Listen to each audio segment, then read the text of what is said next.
Hello, friend. Welcome to Friday. We are going to do a quote today, and I have a quote ready that I have emailed you earlier. If you have not grabbed that already, make sure to do that if you want to use this one, or you can just use a quote or a word that you have planned out yourself. That's totally fine as well.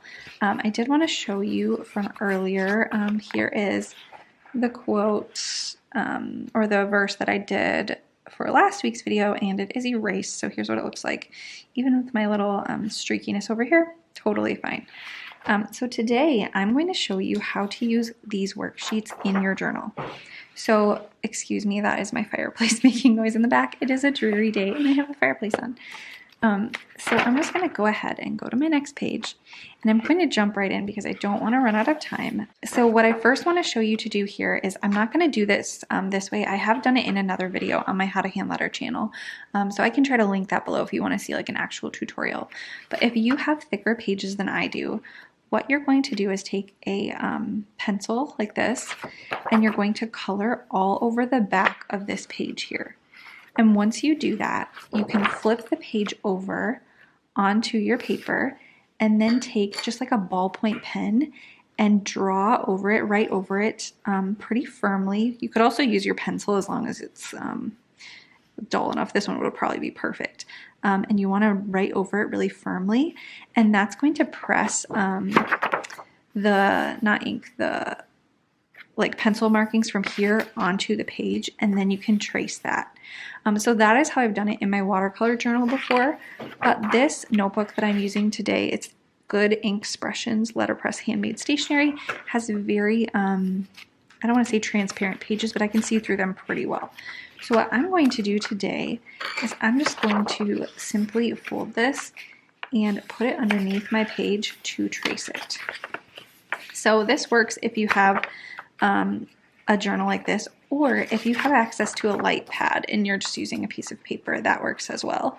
I think you should be able to see this on camera even, because it showed pretty well last time. So the biggest issue here is going to get it centered as usual. And then I don't know if I should use a smaller or a larger sized brush pen.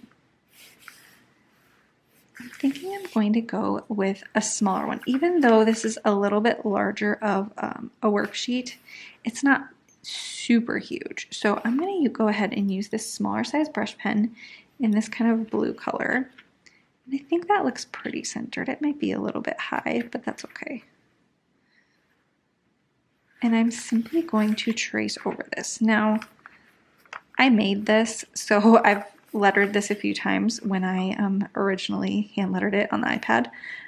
This is my own hand lettering, but if you are doing this for the first time and wanted to practice it on the paper a couple of times before you do it in a notebook, that's totally fine. Or if you don't even want to put it in a notebook and you just want to use it as a worksheet, do that, whatever works best for you. I just kind of thought it would be fun to get some quotes put into this hand lettering journal. So we're going to go ahead and I could tape this down. Another thing you could do is, like, I could cut this down and then tape it on the page behind, but I'm not going to do that today. I'm trying to do this kind of simply. So here we go. It's also a pretty gloomy day, so I hope you can see this well. Yeah, I think this size brush pen is really good for this, even though the lettering is a little bit larger. It's not super large.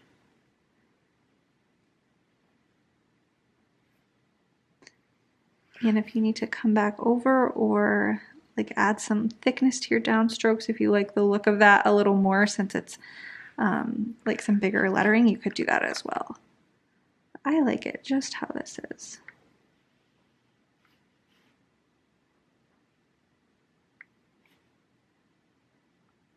One thing about tracing like this is it's a little hard to see the strokes as they're coming up, like what I'm kind of leading into next, because they are kind of light. So as they like lift off, as this top paper lifts off of the worksheet, it's hard for me to see like where my stroke needs to go next. So holding it flat down to the paper really helps a lot. Again, taping this down could have been helpful, except for it's really hard to tape like this paper onto the back paper since it is in a notebook. And it's also very, I shouldn't say very, but it's pretty thin paper, and it would really be sad if I taped it and then I like ripped the paper. So I'm just doing my best to kind of push this paper down onto the worksheet so I can see. So you kind of see how it's bubbled up there. I push down, then I'm able to see a little bit better. And this is a quote that I had done a few years ago, and I saw it in my iPad. And just as my hand lettering has changed over the years, I just didn't love the way the old quote looked. And so I just decided to do it again. And that is something I know I talk about, that like I just don't think I'll ever stop learning and growing and changing. And that's just kind of my perspective on these types of things, that there's no reason to think that I need to stop practicing, because as I do, I'm probably going to, my skills will grow and evolve. And so maybe a good idea, if you're not sure like what to letter or what to practice, is to go back to something you did years ago and just try to give some new life to it. Because I'm not saying we always need to reinvent the wheel, but sometimes it's like we always try to, well, at least I do. I try to think of like quotes or phrases or words or something, and really maybe I just need to go back to some of my favorites and try to recreate them and see what happens next, because that is how you kind of develop that personal style, is by just redoing things over and over. You might do it one time like this, and then maybe I do it another time and I give everything a really big slant. Or maybe instead of having this like bouncy style of lettering, I try to do it with a more, I don't know, just a more like take out all of these like loops and curves and maybe make them straight lines. That to me is how you can start to develop your own style, is by redoing things over and over and kind of adjusting them little by little, because those little things are what makes it your unique style. Okay, I gotta focus on this M here.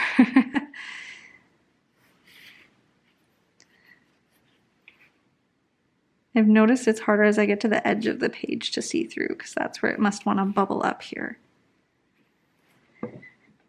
So let me show you here what this looks like when I take away this back page. So there is one way to do it, excuse me, without tracing onto my page here. Look at that. That was so simple.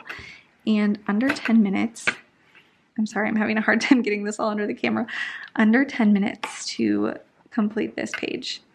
And that is pretty exciting, right? Because I could have definitely overthought this and adjusted about 10 things on here probably and made it take an hour, and there is just no need, right? It doesn't have to be perfect, because you know what? Even if I did this and I totally hated it, you know what I could do? Simply flip my page over and try again. It is just not as complicated as I sometimes like to make it. So I hope that encourages you if you are an overcomplicator like me. I think it's so hard to start things because I don't want to do them wrong.